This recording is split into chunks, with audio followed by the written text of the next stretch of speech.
alimentação e a nutrição são importantes no dia a dia. O prazer que sentimos ao comer um alimento e a forma como ele produzirá ou não energia para o nosso corpo repercute no quanto teremos de capacidade para realizar as mais simples atividades de nossas vidas, como, por exemplo, pegar uma colher e carregá-la até a boca, para inclusive conseguir se alimentar. Por isso, nesta semana falaremos um pouco sobre as características da nutrição e da alimentação em cuidados paliativos. Para iniciar, é importante esclarecer a diferença entre a alimentação e a nutrição. Isso porque um estudo realizado com pacientes com câncer que estavam recebendo cuidados paliativos e seus cuidadores mostrou que no Brasil e em Portugal é comum haver a confusão e tratar os dois processos como iguais. A alimentação tem relação com o ato de comer, de escolher e ingerir os alimentos. Envolve os sentidos que atribuímos a ele, como os preparamos e também os rituais que realizamos ao comê-los.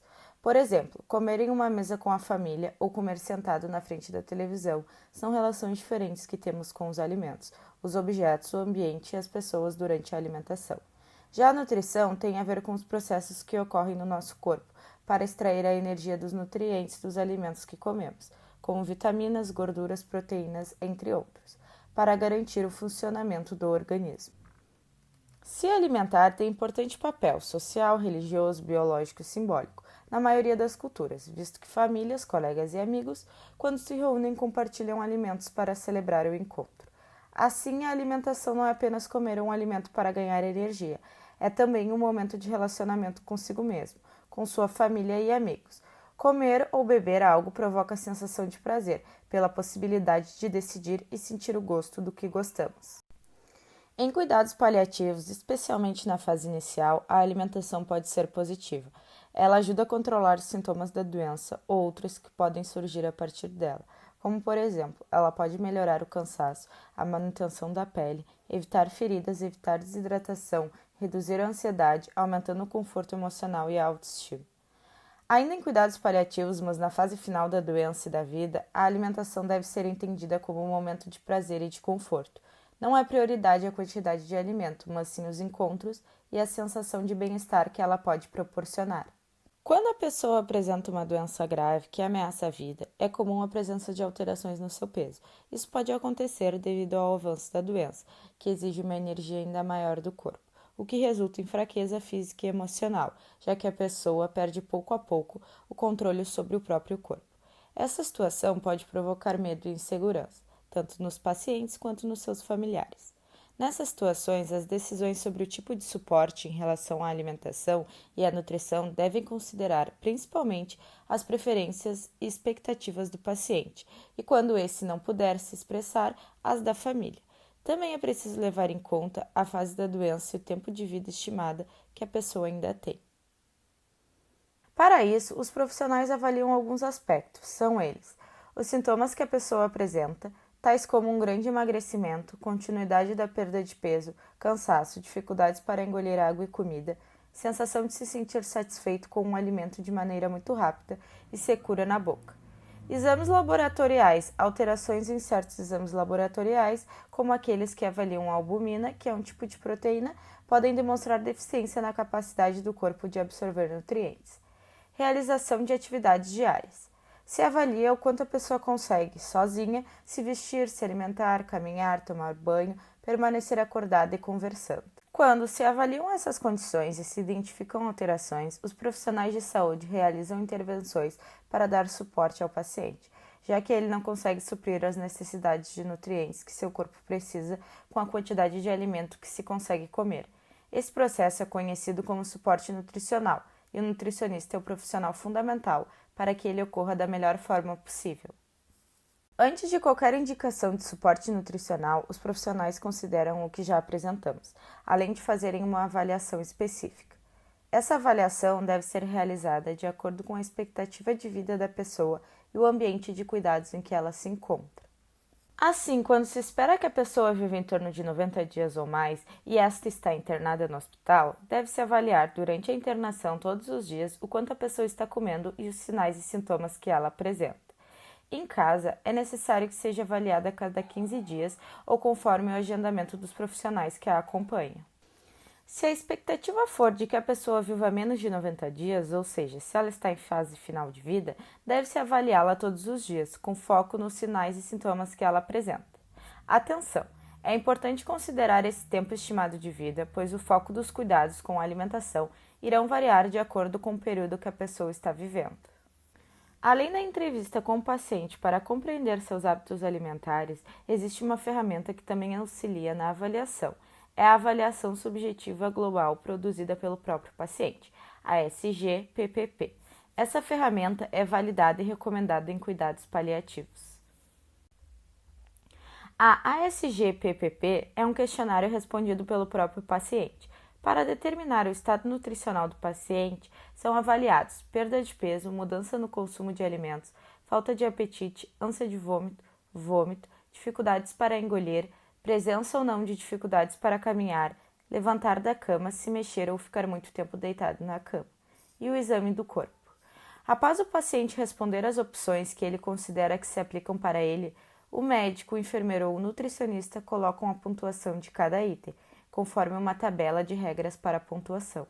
Depois, é possível classificar o estado nutricional do paciente em bem nutrido, com suspeita de desnutrição, com desnutrição moderada ou com desnutrição grave, e, a partir disto, realizar a intervenção necessária.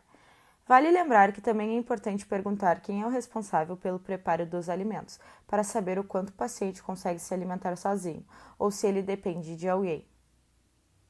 Na fase final da vida, em geral, as pessoas precisam de pequenas quantidades de alimento ou água. O objetivo é que elas sintam prazer com o gosto de um alimento, independente da quantidade, e não sintam a sensação de sede. Nesse período, quando não é mais possível curar a doença e ela avança, muita comida e muito líquido não ajudam a recuperação da saúde, mas podem piorar. Isso porque, à medida que a situação piora, os órgãos do nosso corpo começam a apresentar falhas em seu funcionamento. Por exemplo, a pessoa pode apresentar dificuldade para eliminar líquidos, já que os rins começam a não funcionar direito, piorando condições como inchaço do corpo e o aumento de secreções no pulmão. Em relação aos alimentos, o estômago e o intestino não funcionam mais como antes. Dessa forma, a pessoa não consegue absorver direito os nutrientes e, em muitos casos, não consegue eliminar o cocô, por exemplo, piorando os sintomas como enjoo, vômito, sensação de estufamento e constipação. Recomenda-se assim que se ofereça ao paciente, caso ele aceite, de 500 a 1.000 ml de água por dia. A quantidade de alimentos não é padronizada, mas sim oferecida de acordo com sua aceitação e vontade. Alguns sinais e sintomas sugerem que o paciente não está aceitando bem os alimentos, sendo eles enjoos ou vômitos frequentes, alterações no cocô, como presença de sangue, cheiro diferente ou alterações na consistência, região da barriga aumentada ou dolorida. A presença de algum desses fatores indica que algo não está bem com a alimentação. A partir disso, o profissional precisa reavaliar e adaptar o planejamento nutricional do paciente. Além disso, dependendo da fase da doença em que a pessoa se encontra, é possível pensar em alguma forma de suplementação na dieta, como um método complementar, chamado de terapia nutricional. Normalmente, essa suplementação acontece em uma fase mais inicial dos cuidados paliativos. Os benefícios e objetivos do suporte nutricional incluem preservar a integridade do estômago, do intestino, entre outras estruturas, prevenir ou diminuir a deficiência nutricional, reduzir as complicações da desnutrição, controlar sintomas, evitar desidratação, oferecer conforto, melhorar a disposição da pessoa para realizar suas atividades e aumentar sua qualidade de vida. Em relação às formas de complementar a alimentação e a nutrição, existem 3 tipos: pela boca, por uma sonda, que seria um caninho que entra pelo nariz ou pela boca do paciente e chega até seu estômago ou intestino, ou um caninho colocado direto no estômago ou no intestino. Pelo sistema de veias do corpo da pessoa, através de um catéter que é inserido na veia. A boca sempre é a primeira opção de escolha para ofertar alimentos, desde que esteja tudo bem com o estômago ou o intestino e se tenha condições para engolir alimentos. A sonda é um método usado quando a pessoa não consegue engolir ou está desacordada, mas deve apresentar bom funcionamento do estômago ou do intestino para que seu uso seja eficiente. O uso do sistema de veias é recomendado quando o paciente não tem boa aceitação de qualquer alimento, nem dos suplementos e não possua bom funcionamento do estômago ou do intestino. Atenção! A escolha do método complementar não é recomendada para pacientes que têm expectativa de vida menor ou igual a 90 dias, ou pacientes com suas funções muito diminuídas, que demonstram estar na fase ativa de morte, visto que só irão gerar desconforto. Para esses pacientes, sugere-se manter a boca sempre molhada, pode-se usar estratégias como oferecer gelo ou sorvete para o paciente e passar manteiga de cacau na sua boca, oferecer chicletes ou balas sem açúcares que aumentam a produção de saliva, dar preferência aos alimentos com gosto e textura e cheiro que o paciente aprecia. Na fase final da vida, quando muitos pacientes apresentam dificuldades para engolir, o ideal é ofertar alimentos com consistência de cremes, sopas batidas ou de purê. Não forçar a pessoa a comer. Na fase final, às vezes, algumas colheradas serão o suficiente para deixar a pessoa satisfeita.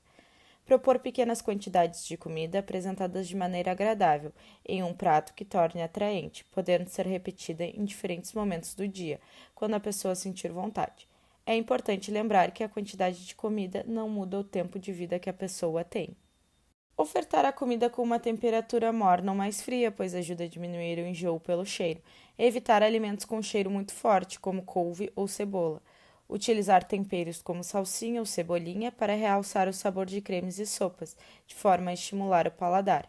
Se a pessoa gosta de tomar alguma bebida como aperitivo antes da comida, oferte se possível, pois ajuda a estimular a sua vontade de comer, além de agradar o paladar. Evitar carnes e molhos que são difíceis para a pessoa conseguir digerir. Preferir ofertar proteína, sob a forma de produtos derivados do leite, como iogurte e queijo, ou ainda com peixe ou clara de ovo. Lembramos que em casos de pacientes que fazem uso de complementação alimentar ou hidratação por sondas ou pela veia, considera-se essas abordagens como tratamento e não como um cuidado. Assim, sugere-se que quando essas suplementações artificiais não apresentem benefícios aos pacientes, o ideal é reduzir a sua oferta, ou em último caso retirá-las, a fim de não causar desconforto e piorar os sintomas nos pacientes. Se ela for retirada, o melhor é que isso seja feito devagar, dando tempo para a sua família e os profissionais da equipe entendam que a pessoa não morrerá de fome, mas sim pela sua doença. Por fim, cabe destacar que todos os pacientes, independente do tipo de alimentação que recebam, devem ser monitorados frequentemente. Essa avaliação permite que sejam feitos ajustes e adaptações na dieta ou forma de disponibilizá-la em acordo com o que o paciente deseja e suporta, podendo proporcionar assim maior conforto a ele e também à sua família. Por hoje era isso, pessoal. Esperamos que tenham gostado do conteúdo. Se gostou, curta esse vídeo, compartilhe com os amigos e nos siga nas redes sociais. Até a próxima semana.